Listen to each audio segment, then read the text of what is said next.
أعوذ بالله من الشيطان الرجيم. بسم الله الرحمن الرحيم. يا أيها النبي جاهد الكفار والمنافقين واغلظ عليهم ومأواهم جهنم وبئس المصير. يحلفون بالله ما قالوا ولقد قالوا كلمة الكفر وكفروا بعد إسلامهم وهموا بما لم ينالوا وما نقموا إلا أن أغناهم الله ورسوله من فضله وإن يتوبوا يك خيرا لهم وإن يتولوا يعذبهم الله عذابا أليما في الدنيا والآخرة وما لهم في الأرض من ولي ولا نصير. صدق الله العظيم.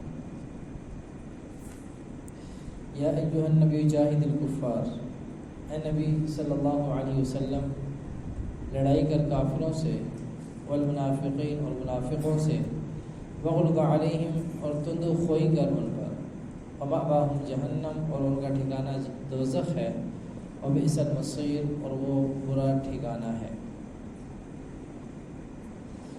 یہاں پر اللہ رب العزت آپ علیہ السلام کو حکم دے رہے ہیں کہ کافروں کے ساتھ اور منافقوں کے ساتھ جہاد کریں۔ یہاں پر مخاطب تو نبی کریم صلی اللہ علیہ وسلم ہے کہ یا ایھا النبی، اے نبی صلی اللہ علیہ وسلم۔ قرآن پاک کا بہت ساری جگہوں پر یہ اسلوب رہا ہے کہ جب نبی کریم صلی اللہ علیہ وسلم کو خاص طور پر مخاطب کیا جاتا ہے تو اس سے مراد پوری امت ہوتی ہے۔ جیسے سورۃ الکوثر میں ہے فَصَلِّ لِرَبِّكَ وَانْحَرْ، کہ آپ اپنے رب کی نماز پڑھیے اور قربانی کیجیے۔ اب یہ حکم بظاہر تو جناب نبی کریم صلی اللہ علیہ وسلم کے لیے ہے، لیکن در حقیقت یہ ساری امت کے لیے ہے۔ تو یہ اسلوب ہے قرآن کا کہ آپ علیہ السلام سے بات کی جاتی ہے لیکن وہ اس سے مراد پوری امت ہوتی ہے۔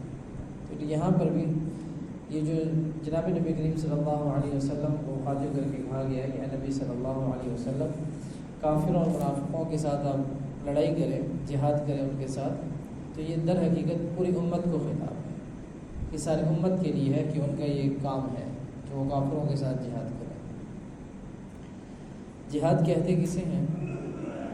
جہاد ہے کہ کفر کو مٹانے کے لیے اور دین کی سربلندی کے لیے اپنی ظاہری اور باطنی مکمل صلاحیتوں کو کھپا دینے کا نام ہے۔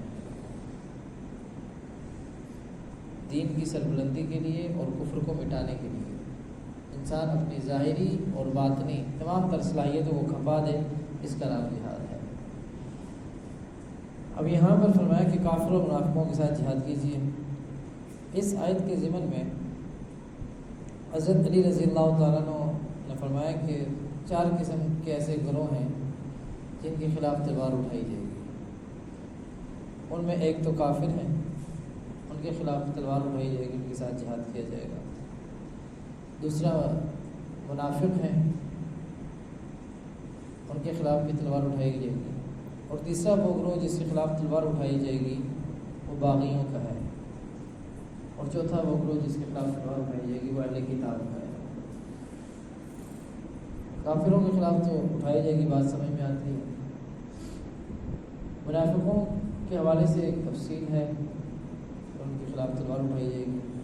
ہاں، پر اہل کتاب کا معاملہ یہ ہے کہ اہل کتاب کے خلاف جو تلوار اٹھائی جائے گی وہ اس وقت تک اٹھائی جائے گی کہ جب تک وہ اس بات کے اوپر راضی نہیں ہو جاتے کہ وہ مسلمانوں کی سرزمین میں مسلمانوں کے ماتحت ہو کر رہیں گے اور جزیہ ادا کریں گے اور وہ مغلوب ہو کر رہیں گے، غالب ہو کر رہیں گے، اس وقت تک ان کے خلاف تلوار اٹھائی جائے گی۔ تو یہ اہل کتاب کے ساتھ جہاد ہے۔ اور اسی طریقے سے باغیوں کے ساتھ، کیونکہ یہ جو باغی گروہ ہوتا ہے یہ فساد پھیلانے والا ہوتا ہے، اس کے شر سے بچنے کے لیے ان کے خلاف تلوار اٹھائی جائے گی۔ ہوتا بھی یہی ہے، کسی بھی جماعت میں کچھ لوگ اگر بغاوت پہ اتر آتے ہیں تو ان کو جماعت سے نکال دیا جاتا ہے جب تک کہ وہ جماعت کے منشور اور اس کے نظم کے مطابق چلنے کا دوبارہ سے ارادہ نہیں کر لیتے اور عزم نہیں کر لیتے اور اس بات کا اظہار نہیں کرتے۔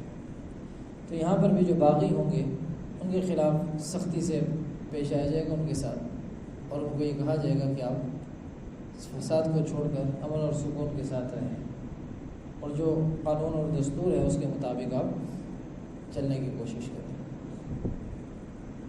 حضرت عباس رضی اللہ تعالیٰ عنہ نے منافقین کے حوالے سے اس آیت کے ضمن میں لکھا ہے، وہ فرماتے ہیں کہ منافقوں کے ساتھ جہاد بالسیف نہیں کیا جائے گا، مطلب تلوار نہیں اٹھائی جائے گی، بلکہ ان کے خلاف جہاد باللسان ہوگا، زبان کے ساتھ، کیونکہ آپ علیہ السلام نے منافقوں کے ساتھ اور ان کے خلاف تلوار اٹھانے کو منع فرمایا۔ بہت سارے مواقع کے اوپر یہ بات ملتی ہے کہ آپ علیہ السلام کے خلاف منافقوں نے سازش کی، آپ کو تکلیف پہنچائی، تو صحابہ نے عرض کیا کہ اللہ کے نبی آپ ہمیں حکم دیں، اس بندے نے اتنی گستاخی کی، اتنا معاملہ خراب کیا، اب حکم دیں ہم اس کا سر قلم کر دیں۔ تو آپ علیہ السلام نے فرمایا نہیں، ایسا نہیں کرو۔ اس کی وجہ یہ ہے کہ لوگ یہ کہیں گے کہ جو نبی ہیں یہ اپنے ہی بندوں کو مرواتے ہیں، ملوک ہیں، اپنی بادشاہت کو قائم رکھنے کے لیے، اپنی سلطنت کو قائم رکھنے کے لیے، یا اپنے غلبے کو قائم رکھنے کے لیے، کچھ بھی کہہ لیں، اس کو قائم رکھنے کے لیے اپنے ہی لوگوں کو مروا رہے ہیں۔ ہاں، ان کے ساتھ معاملہ یہ کیا جائے گا کہ ان کے ساتھ سختی سے پیش آئیں گے، سخت زبان کے ساتھ ان کے عیوب کو ظاہر کیا جائے گا، بولا جائے گا ان کے سامنے، بھائی تمہارے اندر کوئی یا تم منافق ہو، اس طرح کی باتیں کی جائیں گی۔ اس میں دو صورتیں ہوں گی۔ پھر ایک صورت تو یہ ہوگی کہ یہ منافق یا تو ٹھیک ہو جائیں گے، اور مسلمانوں کے ساتھ باقاعدہ طور پر مل جائیں گے اور اپنی اصلاح کر لیں گے، ایک تو یہ معاملہ ہو جائے گا۔ دوسرا یہ کہ اگر یہ ٹھیک نہیں ہوں گے، اپنی اصلاح نہیں کر لیں گے، تو جب تیز زبانوں کے ساتھ مسلمان ان سے بات کریں گے تو یہ کافروں کے ساتھ مل جائیں گے، جب کافروں کے ساتھ مل جائیں گے تو ان کے خلاف جہاد کرنا آسان ہو جائے گا۔ تو یہ دو صورتیں ان کے ساتھ ہوں گی، تو ان کے خلاف تلوار نہیں اٹھائی جائے گی، کیونکہ یہ جب ان کے خلاف تلوار اٹھائی جائے گی تو یہ بڑا پروپیگنڈا کریں گے پھر اسلام کے خلاف، اور اس سے اسلام کو نقصان پہنچے گا کہ بھئی یہ دیکھو جی محمد تو اپنے بندوں کو مروا رہے ہیں، نعوذ باللہ۔ ٹھیک ہے، تو اس لیے یہ طرح طرح کے پروپیگنڈے کریں گے اور طرح طرح کی باتیں کریں گے جس سے اسلام کو نقصان پہنچے گا۔ تو ان کے ساتھ معاملہ یہ کیا جائے گا کہ ان کے ساتھ سختی سے پیش آیا جائے گا، سخت زبان کے ساتھ۔ تو جہاد باللسان ہوگا، اور اس کے بعد پھر یہ ہوگا کہ یہ یا تو مسلمان ہو جائیں گے صحیح طریقے کے ساتھ، تو پھر معاملہ ختم، پھر تو تلوار کا حکم ان کے خلاف ختم ہو جائے گا، اور جب اگر یہ ٹھیک نہیں ہوں گے تو کفار کے ساتھ مل جائیں گے، تو پھر معاملہ پھر بھی آسان ہو جائے گا کہ آپ ان کے خلاف تلوار اٹھانا آسان ہو جائے گا، تلوار اٹھا سکیں گے۔ تو بہرحال چار گروہ ایسے ہیں جن کے خلاف تلوار اٹھانے کا حکم ہے۔ ایک تو کفار ہیں، دوسرے منافق ہیں، اور تیسرے اہل کتاب ہیں، اور چوتھے باغی ہیں۔ اب یہاں پر جیسے منافقوں کے ساتھ پہلے جہاد باللسان کا حکم ہے، تو جہاد کے ذرائع کیا کیا ہیں؟ یہ ذہن میں رکھیے کہ جہاد کے پہلا ذریعہ جہاد کا جو سب سے افضل ہے وہ جہاد بالسیف ہے، جہاد بالسیف جس کو بولتے ہیں، کہ اسلحے کے ساتھ جہاد ہے۔ اس وقت کیونکہ تلوار جو ہے وہ ایک مؤثر ذریعہ تھی جہاد کا، تو اس لیے جہاد بالسیف بولا جاتا ہے۔ اس زمانے میں تلوار کی جدید ترین اسلحہ جو ہوتا ہے اس حساب سے وہ تلوار اور نیزہ اور یہ چیزیں ہوتی تھیں، اور باقاعدہ طور پر اس کی ٹریننگ ہوتی تھی، سکھایا جاتا تھا، اور اسی طریقے سے گھڑ سواری تھی، وہ ایک مؤثر ذریعہ تھا جہاد کا۔ اس طریقے سے جہاد کیا جاتا تھا ان چیزوں کے ساتھ۔ تو ایک تو سب سے پہلا درجہ جو ہے جہاد بالسیف ہے، کہ اسلحے کے ساتھ اور جدید ترین اسلحہ، اور اس کا باقاعدہ حکم دیا گیا ہے وَأَعِدُّوا لَهُمْ مَا اسْتَطَعْتُم مِّن قُوَّةٍ، کہ اپنے قوت کو بڑھاؤ جدید ترین اسلحے کے ساتھ، اور یہ جو جدید ترین جو ذرائع ہیں ان کے ساتھ۔ آج اگر کوئی یہ علم سیکھتا ہے تو باقاعدہ دین کا علم ہے، یہ قرآن کا حکم ہے، یہ اسلحہ رکھنا اپنی حفاظت کے لیے، اپنے دفاع کے لیے، اور مظلوم کا ساتھ دینے کے لیے، اس میں کوئی ایسی عیب کی بات اور بری بات نہیں ہے۔ لیکن ایک اور چیز ذہن میں ہونی چاہیے کہ باقاعدہ طور پر جو جہاد ہے وہ اسلامی ریاست کے اندر اگر انسان رہ رہا ہے، اسلامی حکومت ہے، اسلامی آئین اور قانون ہے، اس میں رہتے ہوئے اگر ایک انسان یہ کہتا ہے کہ میں تلوار اٹھاؤں گا اور تلوار اٹھا کے اپنے طور پر جہاد کروں گا، تو یہ جہاد نہیں ہوگا، یہ فساد ہوگا، کیونکہ آئین ہے، قانون ہے، انصاف کے ادارے ہیں، ٹھیک ہے، باقاعدہ طور پر ایک مسلح فوج ہے، ٹریننگ شدہ ہے، ٹھیک ہے، اور باقاعدہ اس نے اپنا لوہا منوایا ہوا ہے، اس کے باوجود اگر ہر ایک انسان کہ جی نہیں میں بھی جہاد کروں گا، یہ بات درست نہیں. ہاں اگر ایک ریاست اس کی اجازت دیتی ہے اور کوئی قواعد اور ضوابط کے تحت اس میں اس کی گنجائش نکلتی ہے تو پھر کریں گے. اجتماعی جہاد ایسے نہیں ہوگا. ٹھیک ہے. دوسرا ذریعہ جہاد کا جہاد باللسان ہے، زبان کے ذریعے، کہ جیسے بھی پاکستان ہے اس کے عالمی ہے. ٹھیک ہے. اور اس میں اگر کہیں ایسا معاملہ پیش آ جاتا ہے جہاں پر کسی کے ساتھ مقابلہ ہو جاتا ہے تو یہاں پر جہاد باللسان لوگ عام جو لوگ ہیں وہ جہاد باللسان کریں گے، اپنی تقریر کے ذریعے لوگوں کو اس بات کے اوپر آمادہ کریں گے کہ وہ ان کا حوصلہ بڑھائیں. یہ جہاد باللسان ہوگا. یا خرابیوں کو جو اس وقت گناہ چل رہے ہیں، جو خرابیاں اس معاشرے کے اندر پیدا ہو چکی ہیں، ان کو ختم کرنے کے لیے بھی بیان کے ذریعے جہاد باللسان ہوگا. ٹھیک ہے. تو زبان کے ذریعے لوگوں کو سمجھائیں گے، بتائیں گے، ان کو اس بات کے اوپر آمادہ کریں گے کہ نافرمانی کی زندگی چھوڑ کر اللہ کی اطاعت کی زندگی گزاریں. ٹھیک ہے. اگر آپ علیہ الصلوۃ والسلام کے طریقوں کے مطابق زندگی نہیں گزار رہے تو آپ علیہ الصلوۃ والسلام کے طریقوں کے مطابق زندگی گزاریں. جہاد باللسان ہوگا. اسی طریقے سے جہاد بالقلم ہے. قلم کے ذریعے جہاد، لوگ کتابیں لکھتے ہیں اور کالم لکھتے ہیں، مضمون لکھتے ہیں اخبار کے اندر، اور اسی طرح پرنٹ میڈیا ہے اس میں کردار ادا کرتے ہیں. تو یہ ایک جہاد ہے، جہاد بالقلم، کہ تحریر کے ذریعے انسان اپنی بات دوسروں تک پہنچائے اور ان کو اس تحریر کے ذریعے کفر کو مٹانے کا اور اللہ کے دین کی سربلندی کا ذریعہ بنایا اس تحریر کو، اپنے اس قلم کے زور کو. تو جہاد بالقلم یہ بھی ایک بہت بڑا ذریعہ ہے جہاد کا. لیکن میں نے بتایا کہ افضل ترین ذریعہ وہ جہاد بالسیف ہی ہے. اچھا، پھر ایک اور ذریعہ جہاد بالمال بھی ہے.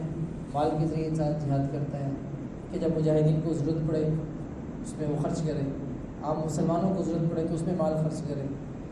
جتنے بھی ذرائع ہیں دین کی سربلندی کے لیے، مساجد ہیں، مدارس ہیں، طلباء ہیں، علماء کرام ہیں، ٹھیک ہے، ان کے اوپر مال کو خرچ کرے، کیونکہ یہی وہ لوگ ہیں جنہوں نے آگے جا کر دین کا کام کرنا ہے. ٹھیک ہے. تو ان لوگوں کے اوپر مال، جہاد بالمال ہے، اس کے ذریعے جہاد کریں. اور دوسری بات یہ کہ ہر ایک بندے کے لیے ہر ایک جہاد ہے بھی نہیں ہے. ایک آدمی جسمانی طور پہ بہت کمزور ہے، ٹھیک ہے، اور تھوڑے سے حالات آتے ہیں تو اس کی طبیعت بگڑ جاتی ہے. اب وہ یہ کہ جی میں جہاد بھی سیو کرنے کے لیے میدان جنگ میں جا رہا ہوں، اب وہ مجاہدین اس کو سنبھالیں گے کہ وہ جہاد کریں گے؟ اس کو تو نہیں سنبھال سکتے. ہاں اللہ نے اس کو اگر زبان کی طاقت دی ہے وہ زبان کے ساتھ کریں. بہت سارے لوگ ایسے ہوتے ہیں کہ جو زبان کے ذریعے نہیں کر سکتے، ان کے اندر فصاحت و بلاغت اور بولنے کا وہ ملکہ نہیں اللہ نے عطا کیا ہوتا انہیں، تو ان کے لیے اللہ نے اگر ان کو دولت دی ہوئی ہے تو دولت کے ذریعے کریں. ٹھیک ہے. تو راستہ کسی کے لیے کوئی بند نہیں ہے، تو محدود نہیں کر دیا کہ بس ایک بندہ کر رہا ہے باقی سارے چھٹی پہ ہیں، ایسا نہیں ہے. اللہ نے ہر ایک کو اس کی صلاحیت اور استطاعت کے مطابق موقع دیا ہے کہ وہ کرے. اس طرح اگر کوئی کچھ نہیں کر سکتا ہے، تحریر لکھ سکتا ہے، ٹھیک ہے، تحریر کے ذریعے کرے، اور تحریر کے ذریعے کر سکتا ہے. اور اس طریقے سے جو تحریر بھی نہیں کر سکتا اس کو اللہ نے دولت دی بھی ہے، باقی وہ کام نہیں کر سکتا، مال ہے، دولت ہے اس کے پاس، تو مال اور دولت کے ذریعے وہ جہاد کر سکتا ہے. تو اس طریقے سے کوئی بھی ایسا ذریعہ اختیار کر کے وہ اللہ کی راہ میں، اللہ کے دین کی، یہ ہے اللہ کے، دیکھیں یہ کسی بھی اس حصے میں آ سکتا ہے کہ اللہ کے دین کی سربلندی کے لیے اور کفر کو مٹانے کے لیے اپنے ظاہر سے یا اپنے باطن سے محنت اور کوشش کرنا، اپنے آپ کو مکمل طور پہ کھپا دینا، یہ جہاد ہے. تو یہاں پر اللہ رب العزت نے فرمایا کہ نبی صلی اللہ علیہ وسلم لڑائی کر کافروں سے اور منافقوں سے وغلظ علیہم، اور تدخوئی کر ان پر، منافقوں کے اوپر، اور سختی سے ان کے ساتھ پیش آئیں. یعنی کہ کافر ہیں ان کو بھی گلے لگا رہے ہیں اور منافق ہیں ان کو بھی گلے لگا رہے ہیں کہ یہ مصلحت کا تقاضا ہے، کوئی تقاضا کوئی نہیں ہے. اللہ نے واضح حکم دیا کہ وغلظ علیہم، ان کے اوپر سختی کریں. اور ایک چیز یاد رکھیں، ہمارے یہاں لوگ جو کافر ہیں ان کو تو کافر سمجھتے ہیں، لیکن قادیانی ایک بہت بڑا فتنہ ہے جس کو بالکل لوگ اس حوالے سے بہت زیادہ غیر محتاط ہیں. علماء نے یہ بات لکھی ہے، یہ بات یاد رکھیے گا کہ جس کو پتہ چل جائے کہ فلاں بندہ قادیانی ہے، بڑی ذمہ داری کے ساتھ بات کہہ رہا ہوں، اور بڑے بڑے علماء سے بات سنیے، کہ کسی کو پتہ چل جائے کہ فلاں بندہ قادیانی ہے، اگر وہ اس کے ساتھ پھر بھی تعلقات رکھتا ہے اس کی کوئی عبادت قبول نہیں ہے، کوئی عبادت قبول نہیں ہے اس کی. یہ جناب نبی کریم صلی اللہ علیہ وسلم کا کھلا دشمن، اور ہم اس کے ساتھ تعلقات بنا کے رکھتے ہیں اور پھر یہ بھی سوچتے ہیں کہ ہماری عبادت قبول ہے. کسی قسم کی کوئی عبادت قبول نہیں ہے. روزہ رکھے قبول نہیں ہے، نماز پڑھے قبول نہیں ہے، درود شریف پڑھے قبول نہیں ہے، صدقہ خیرات کرے قبول نہیں ہے، حج عمرہ کرے قبول نہیں ہے، کوئی عبادت قبول نہیں ہے. اگر پتہ چل جائے یہ قادیانی ہے اور اس کے ساتھ اس نے پھر بھی تعلقات رکھے ہوئے ہیں، علماء نے لکھا ہے اور علماء نے یہ بات بڑی ذمہ داری کے ساتھ کہی ہے کہ اس کی کوئی عبادت قبول نہیں ہے. ہم کافروں کو تو پھر سمجھتے ہیں کہ ٹھیک ہے کافر ہیں، غیر مسلم ہیں، ان کے ساتھ تعلقات رکھنا درست نہیں ہے، لیکن قادیانی یہ اس سے بڑا ایک بہت بڑا فتنہ ہے. کفر تو کھل کے سامنے آتا ہے نا کہ کافر ہے، وہ بات ہی ختم ہوگی. لیکن یہ مسلمانوں کے اندر رہ کر ان کو ایسے دیمک کی طرح کھاتے ہیں کہ پتہ بھی نہیں چلتا اور مسلمان رہتا بھی نہیں ہے. تو اس لیے اس بات پہ بہت زیادہ دھیان کی ضرورت ہے. اور ہمارے معاشرے میں ہیں قادیانی لوگ کہتے ہیں جی یہاں پہ یہ ہے انسانیت ہے. کوئی انسانیت نہیں ہے. اگر اس کی انسانیت جناب نبی کریم صلی اللہ علیہ وسلم کے ساتھ نہیں ہے تو ہماری انسانیت اس کے ساتھ کس درجے کی ہو سکتی ہے؟ بالکل نہیں ہو سکتی. اگر اپنی عبادات کو محفوظ رکھنا چاہتے ہیں تو قادیانیوں کے ساتھ ابھی اس کے ابھی تعلقات ختم کرنا